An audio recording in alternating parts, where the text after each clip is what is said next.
It's been our accomplishment that we've lived the retire early lifestyle, as we referred to it, the thing that fire folks aspire to, but without the deprivation and austerity that gurus are teaching people must happen in order to arrive at the pinnacle of your fire success journey.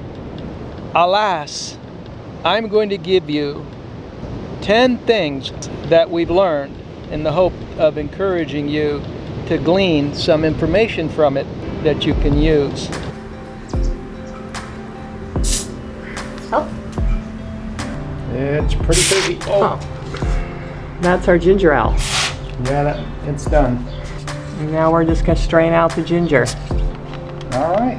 I'm going to put it in the fridge and we'll have some here in a couple hours.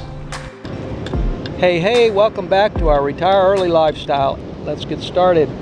So one of the things that I'm seeing that people are really trying to counter with the deprivation plan and the austerity plan and getting to a certain number plan is that people are afraid of running out of money.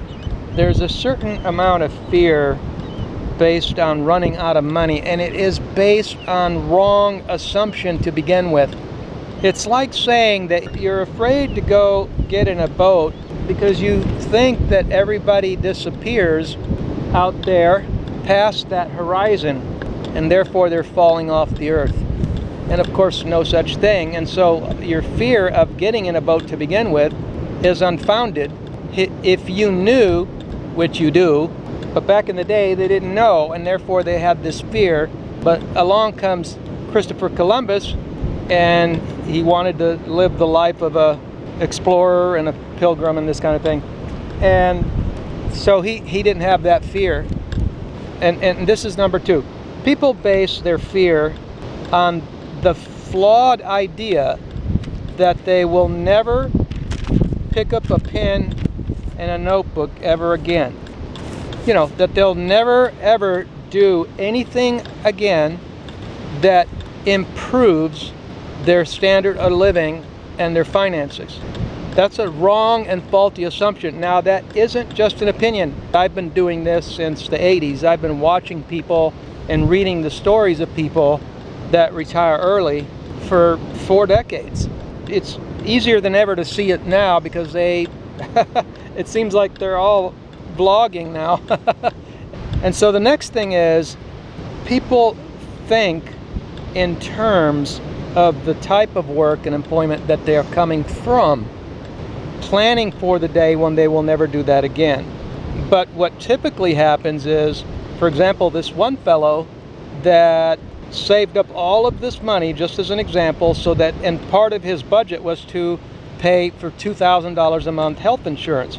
But as soon as he gets some time on his hands, there he is sharpening his pencil, which is what all of us would do with time on our hands, and that's the next thing. They're still thinking like they're not going to have time on their hands because that's what they know. So I'm mixing the two here. Well, he started sharpening his pencil and shopping around, and all of a sudden he drops his insurance cost to $500 a month from $2,000.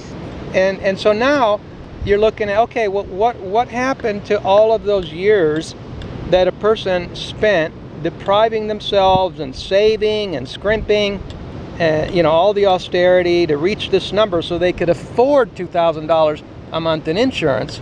And then within the first year of the retire early life, they're sharpening their pencil and dropping that cost down $1,500 whole dollars a month. That's huge.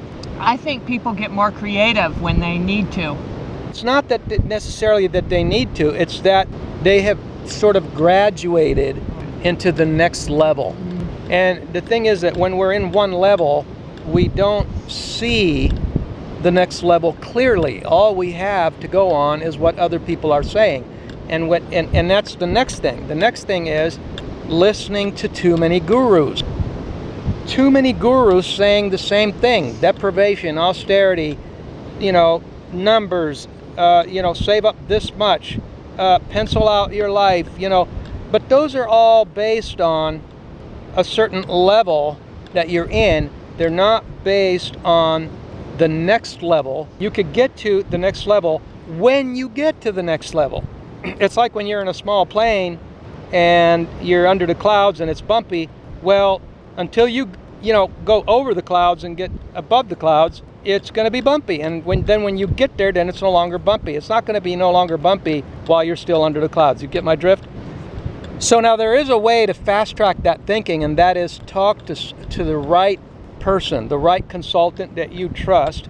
Could literally save you years. And this is what videos like this are designed to do for you, is to help you think your way through. Our whole channel is about helping people think their way through these cliche methods, these prescribed cookie cutter kind of franchise. Well, I think it sets people back when they sit there and believe that. They'll think, oh, well, I have to go through this austerity first. That's this level. Okay, so I'll go ahead and do that then. Okay. Yeah. And the next thing is that we've actually been doing this for over 3 decades. And so when you watch a video, and I'm not saying young people don't know anything, because there's a lot of really bright young people that are really sharp. I was one of them. I'm no longer one of them. Which one? The brightness part or the young part? Oh, Frank. Joke. Stop that. We wouldn't be doing what we're doing. My point was, though, that the foresight of experience comes with the experience in the years. That's my point. Yeah. And so I'm not trying to sound like a know-it-all. I'm just saying that there is something to that somebody has been in the space for over 3 decades, and they have insight that, maybe somebody that's a lot younger may not necessarily have. That's right. It's not common to have. I had a 90-year-old friend, and I was in my 30s, and we became friends, and he would come over, and he had an opportunity to observe my life, and he was perplexed. He was like, I didn't understand how somebody that's 30 years old in the middle of the week, in the middle of the day, had time to sit in a lounge chair and read a book. And he just became bitter about the choices he had made, because he said, I worked 30 years in that factory for my retirement, and here you are living a life without the deprivation, not the delayed gratification plan. Gratification sounds too much like consumerism. I mean, there are some things that you don't want to do because they're consumerist, but that doesn't include what we call living, actual life, like being at the beach, experiences, free time, pursuing things you actually enjoy doing, and this kind of thing. The next thing was that at the time when we were going through this, that we became disenchanted, because I did start living a delayed lifestyle initially for a few years. I did do that. And you grow increasingly dissatisfied. And some people are able, and I say carefully that they're able, because some people can take a lot more self-abuse, or are willing to take more self-abuse longer. Unfortunately, that leads to other issues from an imbalanced life, such as escapism, alcohol, drugs, all just the an things. Unhappy, bitter life. And so these things change you, and that's another thing. It changes who you really are. When you don't live the life that you were meant to live, I come that ye may have life and have it more abundantly. That's not talking about having more credit cards and doing more shopping, or buying more cars on a loan. I come that you may have life and have it more abundantly. That is talking about an abundance of life. And materialism may feel like life at some times, but we all enjoy and have a need for some materialism is normal. You need certain things, you want some things, but at the point where we're crossing over the point where our happiness starts disappearing and all these other things start happening, where we're unhappy or unsatisfied in life. And so the next thing was that we're so fearful and we think we have to have this number, but it turns out it's one of those Wizard of Oz moments where the curtain gets drawn and it's just a little old man sitting there acting like he was this big scary thing, and this number idea turns out to be this vapor, this cloud that just blows away and is really meaningless. It isn't a solid idea to go for a number. When you say number, you mean goal figure? Yeah, number? like I'll retire when I get to 5 million, Well, all the things you have to do to get to that, everything we just talked about, you find your Wizard of Oz moment that, oh wow. And that's the next thing. While you're having your life and having it more abundantly, you can make memories as you go. Whereas I'm so saddened about what I see in some of these fire groups of people that don't have time to go to, a family member's birthday or visit the family for Christmas, or spend quality time with their wife and husband and children, and spend quality time taking care of your health, or just studying and reading more about health and your body and how it works and what it needs, and so you get to a point where your thoughts are, I don't want to use the word vindicated, but they're confirmed. Your thoughts are confirmed, your fears evaporate, your thoughts are confirmed, and you're like, yeah, I was right, I did the right thing, And so the next thing is that we want to have that number. We want to have the safety blanket of being able to say, I've got $2 million, I'm okay. I've got $5 million, I'm okay. We want that safety blanket, but at the same time, the fear of not having it is what motivates us.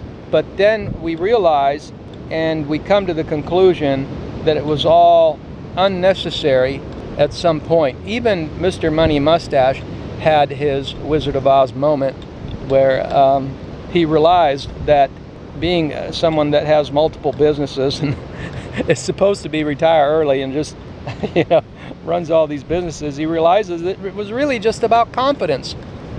Having the confidence to quit that 9 to 5 and make your own work so that no one else pulls your strings, you pull your own strings, nobody else can fire you.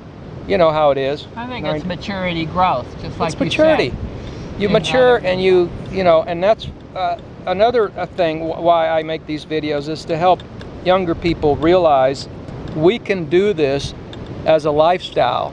And fortunately, somebody like Tim Ferriss, which I refer to a lot, which I don't, I got his book, what was that, about 15 years ago, whenever it was. The concept was a great idea because it brought the retire early lifestyle that we were already living. It brought another dimension to it because he was adding the online dimension so that you could branch out into going outside of your country. Once you are able to work online, then it's not just a matter of just staying in the US and having a portable trade, but you could now cross borders and go travel the world, and so you could really increase your life and your abundance in that way. And so the next thing is there ever a time when you say, well, I don't have that stash, I don't have all that money, and yet you realize that you never needed to have all of that money?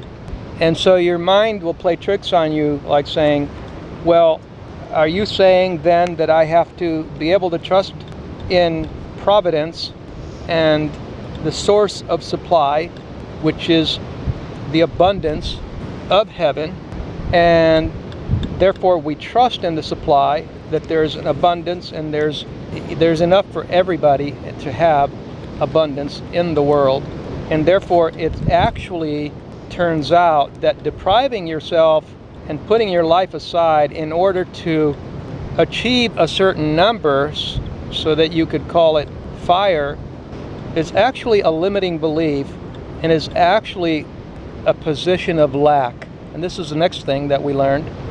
People that have lived in that position of lack for a very long time in order to achieve that number, like, decades, when they finally get to that number, they cannot make the transition. They cannot enjoy themselves the way they thought they were going to be able to enjoy themselves. They have made it such a habit, and it's so ingrained that they cannot branch out of that austerity, frugality that they had been practicing all along, and they just have difficulty. It's a serious emotional time for them. Whereas for ourselves, because we've lived a balanced life, retire early life, an intentional life all along, we never had to go through that process. So there's a lot more emotional distress for people that go, you know, it's not just everything we talked about, it's also this aspect that people don't realize and they don't know it because they're not there. And so, but as an observant in this space for over 3 decades and a practitioner of retire early lifestyle, I can tell you that people go through this and it's not what they had thought. You've got just this whole emotional upheaval that people aren't expecting. And a lot of times it is masked and glossed over, covered with the exhilaration of jumping off the treadmill. And so the first thing that comes to mind is 100% leisure. But then you see people that after doing 100% leisure for a whole year, it's like, oh my gosh, I'm tired of this. I don't want to sit at the beach every day for the rest of my life, kind of thing. After another guy, oh, I've been to 100 countries, I've seen enough. All right, well, I hope you got something out of that. Hey, tell YouTube you liked the video and click that subscribe button. Thanks for coming to the channel. Have a wonderful day.